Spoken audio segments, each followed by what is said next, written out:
ചെറിയ ചെറിയ കാര്യങ്ങൾക്ക് പോലും നമ്മുടെ ജീവിതത്തിൽ അത്രത്തോളം സ്വാധീനം ചെലുത്താൻ പറ്റും. നമുക്കത് അപ്പം അറിയില്ല എന്നേ ഉള്ളൂ. കാലം ഇതിനെല്ലാം ഒരു കണക്ക് സൂക്ഷിച്ചിട്ടുണ്ടാവും, ഉറപ്പാണത്, അതിൽ സംശയമില്ല. അതുകൊണ്ട് തന്നെ അതങ്ങ് ഉൾക്കൊള്ളുക എന്നുള്ളത് സത്യം. നമ്മൾ ചെയ്യുന്ന പ്രവൃത്തിയുടെ ഫലം, നന്നായിട്ട് കഷ്ടപ്പെടുകയാണെങ്കിൽ അയാൾക്ക് നല്ല സാലറി കിട്ടും. ജോലിയിലായിക്കോട്ടെ, ഏത് മേഖലയിലായിക്കോട്ടെ, നമ്മുടെ ഹാർഡ് വർക്കും നമ്മുടെ എഫേർട്ടും ഇടുന്നതിനനുസരിച്ച് നമുക്ക് അതിനുള്ള റിസൾട്ട് വരും. അതുപോലെ തന്നെയാണ് നമ്മുടെ പ്രവൃത്തി എങ്ങനെയാണോ അതിനനുസരിച്ചുള്ള റിസൾട്ട് വരും. ഇന്നല്ലേ നാളെ അത് അനുഭവിക്കാതെ പോവില്ല, അത് ഉറപ്പുള്ള കാര്യമാണ്. ഒന്നത്. രണ്ടാമത്തേത്, അത് പേടിക്കേണ്ട കാര്യമേ ഇല്ല. സ്പിരിച്വാലിറ്റിയിലേക്ക് വരുന്ന സമയത്ത് ഭയപ്പെടേണ്ട ഒരാവശ്യവും ഇല്ല. ഞങ്ങളുടെ ഇനി ഇത് പോകുന്നു. പ്രത്യേകിച്ച് തന്ത്രശാസ്ത്രത്തിൽ വളരെ പ്രശസ്തമായിട്ട് താന്ത്രികതയിൽ പറയുന്ന ഒരു ശ്ലോകമുണ്ട്.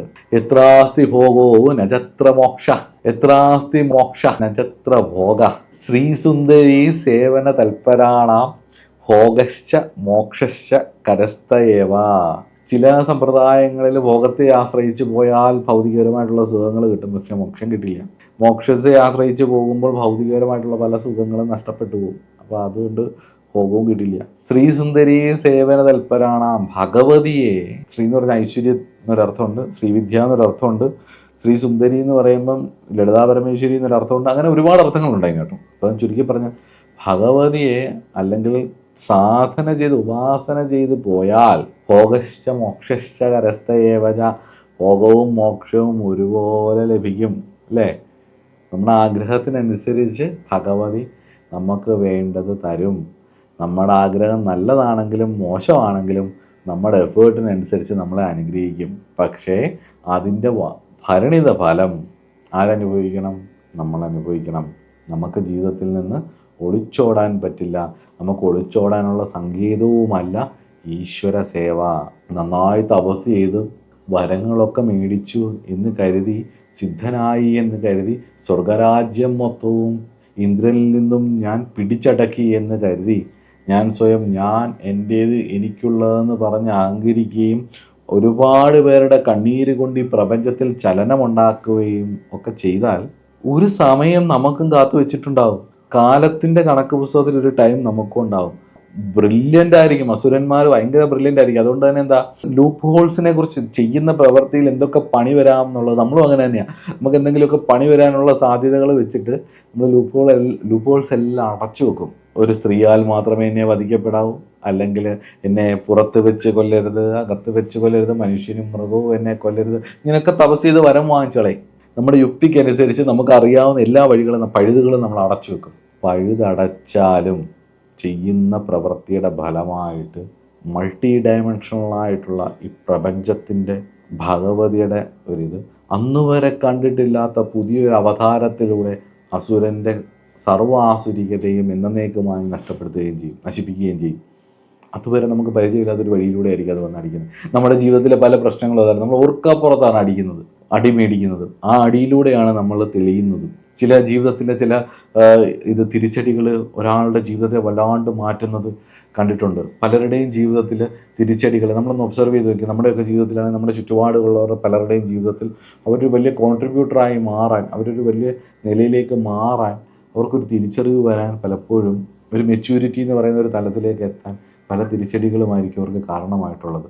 അവരൊരു കാലത്ത് ഏറ്റവും കൂടുതൽ സ്നേഹിച്ചവർ, അല്ലെങ്കിൽ ഒരു കാലത്ത് ഏറ്റവും കൂടുതൽ വിശ്വസിച്ചവർ, അല്ലെങ്കിൽ അവരുടെ ജീവിതത്തിൻ്റെ ഒരു നല്ല പങ്ക് എന്തിനു വേണ്ടിയാണ് അവർ കോൺട്രിബ്യൂട്ട് ചെയ്തത്, അങ്ങനെ കൗണ്ട്ലെസ് ആയിട്ടുള്ള പല അനുഭവങ്ങളിലൂടെ, യുണീക്കായിരിക്കും, ചിലപ്പോൾ അവരുമായിട്ട് ബന്ധപ്പെട്ടായിരിക്കും അത്, ആ യുണീക്കായിട്ടുള്ള അനുഭവങ്ങളിലൂടെ കൊള്ളുമ്പം ഒരു മനുഷ്യൻ ഇരുന്നു പോകും. ആനയുടെ മസ്തകത്ത് സിംഹം അടിക്കുന്ന പോലെ ആയിരിക്കും. അപ്പോൾ ഈഗോ എല്ലാം തളർന്ന് ഒരിരിപ്പിരിക്കും, തളർന്ന് തരിപ്പണമായിട്ട് പോവും. അവിടുന്ന് തിരിച്ചു കയറി വരുമ്പം ഒരു മെച്യൂരിറ്റി നമുക്കുണ്ടാവും. അതുകൊണ്ട് തന്നെ വീഴ്ചകളും പലപ്പോഴും ഉണ്ടാവാൻ കാരണം നമ്മൾ മുന്നേ ഇപ്പോൾ ആർക്കാ വീഴാൻ ഇഷ്ടം, ആർക്കാ തോൽക്കാൻ ഇഷ്ടം?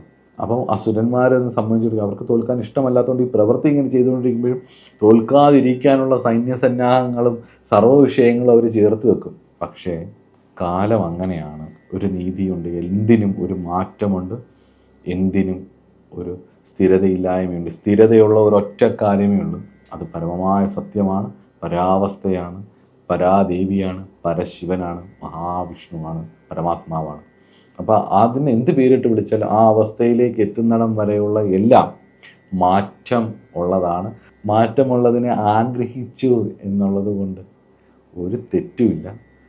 അതിനെ ആഗ്രഹിച്ചു എന്നുള്ളത് കൊണ്ട് ഞാനങ്ങ് ചെറുതായി പോകുന്നു എന്നുമില്ല.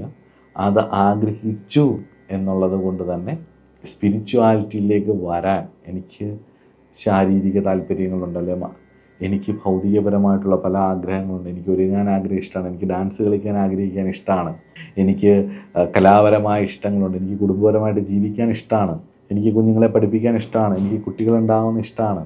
ഇതൊക്കെ ഒരു തെറ്റാണോ? ഇതൊക്കെ നന്നായിട്ടുണ്ടാവട്ടെ.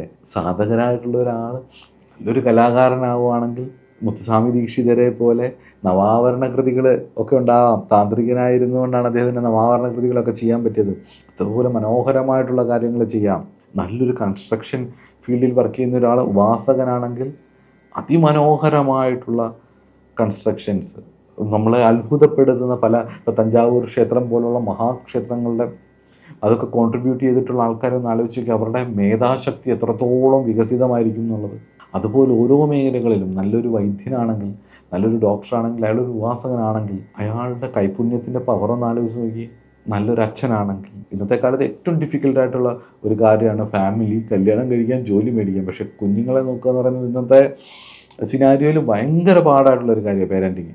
അപ്പം സാധകരായിട്ടുള്ള ഒരു അച്ഛനും അമ്മയ്ക്കും ഉണ്ടാകുന്നൊരു സോളാണെങ്കിൽ ആ കുഞ്ഞിൻ്റെ വളർച്ച എങ്ങനെയായിരിക്കും? അപ്പം ഭൗതികത എന്ന് പറയുന്ന കാര്യം കളയേണ്ട ഒരാവശ്യമില്ല. മോക്ഷം തന്നെ സംഭവിക്കേണ്ടതാണ്. അതിന് വേണ്ടിയിട്ടുള്ള ജന്മം കൂടി, ജന്മത്തിൻ്റെ അൾട്ടിമേറ്റായിട്ടുള്ള ഉദ്ദേശം മോക്ഷമാണെങ്കിലും ആഗ്രഹിക്കുന്നത് തെറ്റൊന്നുമില്ല. സാധാരണ കാര്യങ്ങൾ, കാരണം മോക്ഷം ആഗ്രഹിച്ചാലും ഭൗതികലെ ആഗ്രഹിച്ചാലും രണ്ടും ആഗ്രഹിച്ചുകൊണ്ട് തന്നെയാണ് ഒരാളുടെ ജീവിതം മുന്നോട്ട് പോകുന്നത്. മോക്ഷത്തെ ആഗ്രഹിച്ചുകൊണ്ട് മുന്നോട്ട് പോകുന്ന യോഗ്യവരീനും ഭൗതികപരമായിട്ട് ഉള്ള കാര്യങ്ങളെ ആഗ്രഹിക്കുന്ന ഓർഡിനറി ആയിട്ടുള്ള മൈൻഡ് സെറ്റും രണ്ടുപേരും ആഗ്രഹങ്ങൾ കൊണ്ട് തന്നെയാണ് മുന്നോട്ട് പോകുന്നത്. ക്രിയേറ്റീവായിട്ടാണ് ലോകം എപ്പോഴും മുന്നോട്ട് പോകുന്നത്. സൃഷ്ടിയോന്മുഖമായിട്ടാണ് ലോകം എന്നും മുന്നോട്ട് പോകുന്നത്. അതുകൊണ്ട് തന്നെ ഇതൊക്കെ ആഗ്രഹിക്കുന്നത് കൊണ്ടോ ഒന്നും ഒരു തെറ്റില്ല. പക്ഷേ ധാർമ്മികപരമായിരിക്കണം. ധർമ്മം എന്താണെന്നുള്ളത് ഞാൻ പറഞ്ഞു. അത് ഒരു കോമൺ സെൻസ് കൊണ്ട് മനസ്സിലാക്കേണ്ടതാണ്. അത് സാധന ചെയ്ത് മുന്നോട്ട് പോകുമ്പം മനസ്സിലായിക്കോളും.